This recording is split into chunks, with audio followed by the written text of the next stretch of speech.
2,000 years later. Ito nga ang unang bumungad sa atin mga idol, isang walo-walo. Kaya kinabahan agad tayo dito. Sa sobrang kabang ay nagkanda malas-malas tayo.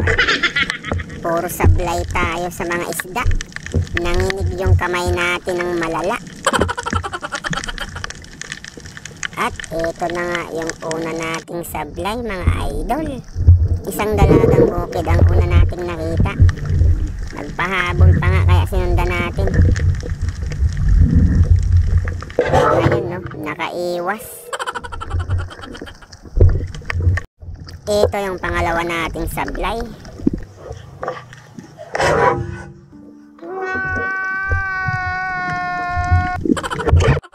Ito ang pangatlong isda ay danggit. Tingnan nyo kung anong mangyayari dito. Tinamaan natin to, kaso nakawala pa rin. Ayan no, tagos na yan pero nakatakas pa rin. Bye bye. Grabe, malas ata yung walo-walo na yun ah.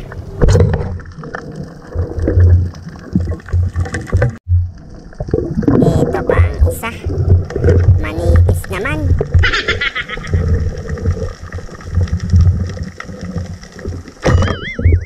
Grabe yun ah, parang siklas. Ang bilis.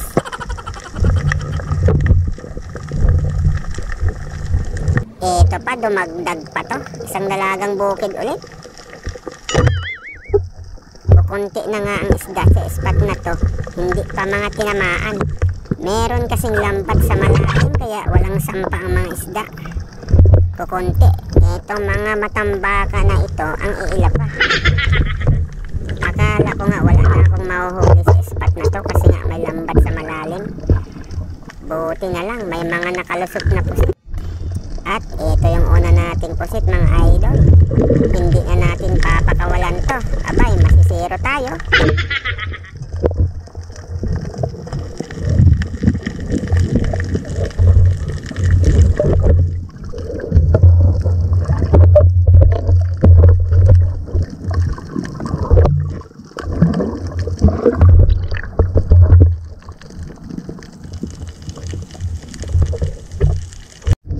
Ito yung sumunod na pusit natin.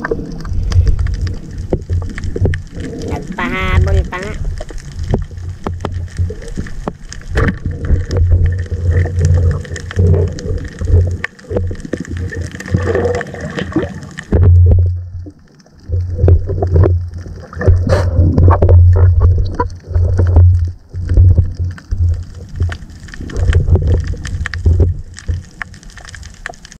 Ito yung pangatlong pusit natin mga idol. Akala ko ngay maliit ang pusit na to. Pero nung tinamaan natin, kulang-kulang kalahating kilo na din. Pero may mas malaki pa dito yung asawa nito. Babae ang pusit na to. Yung lalaki mamaya, mahuhuli din natin yun. Mas malaki.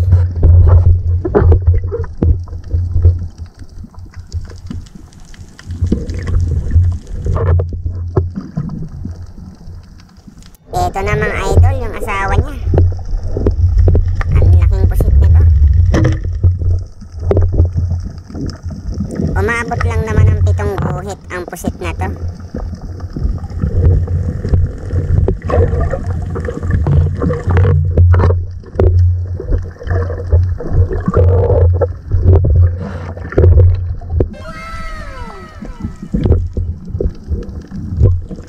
Pwede na. Sarap adobo nito.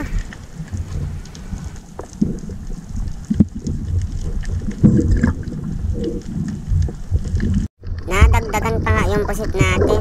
Ito pa ang isa.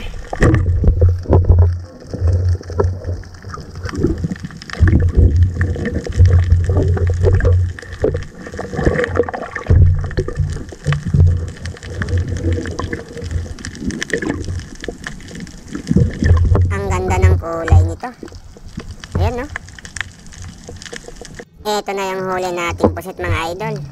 Huli pati chinilas. Bininta nga pala natin to.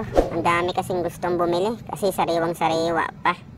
Bininta ko 300 ang kilo. Okay, hanggang dito na lang mga idol. Huwag kalimutang mag-subscribe sa YouTube channel ko para ma-update kayo sa mga bago kong videos. Maraming salamat po sa suporta.